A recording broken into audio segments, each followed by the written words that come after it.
right now, I want to talk to you about who you're going to marry. All you young people, you're always trying to figure out, who am I going to marry? So let's talk about who not to marry.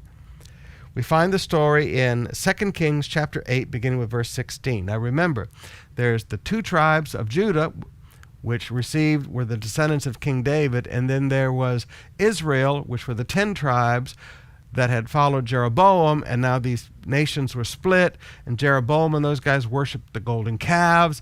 The people of Judah still worshipped the temple in Jerusalem. So remember that. In the 5th year of Joram, son of Ahab, king of Israel, that's the 10 tribes, when Jehoshaphat was king of Judah, that's the 2 tribes up by Jerusalem, Jehoram, son of Jehoshaphat, began his reign as king of Judah, that's up there by Jerusalem. He was 32 years old when he became king, and he reigned in Jerusalem 8 years.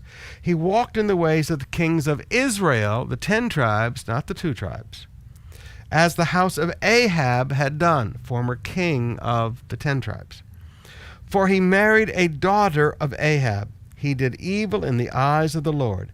Nevertheless, for the sake of his servant David, the Lord was not willing to destroy Judah. He had promised to maintain a lamp for David and his descendants forever.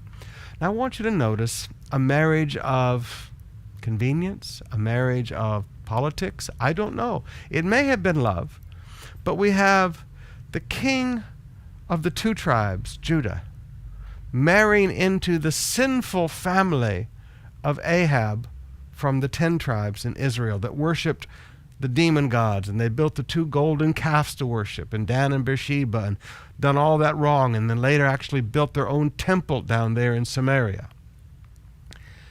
He married into this family. That woman brought with her the family culture of idolatry and demon worship. And forgive me, when a man sleeps next to a woman every night and he's trying to keep his wife happy, he winds up doing things that he shouldn't do. And he, rather than changing her, she changed him. Now this is the truth I want you to see. When you start making decisions about who to marry, visit their family. What is their family culture like? Now, if you walk into a home and you see the mother screaming and yelling at the husband, and you're a guy, don't marry that girl, because she's going to treat you just like she's always seen her mama treat her daddy. If you walk into a home and you realize that the father beats his wife, don't marry that young man, because all of his life he's watched a man beat a woman. Now, you have to understand, family culture dies very hard. I don't believe in generational curses, but one of the great truths that you find coming out in 1st and 2nd Kings is family generational sins that are very hard to break, and it becomes the family culture to live like this and to act like this, and they bring that culture with them. Make sure that you visit the family.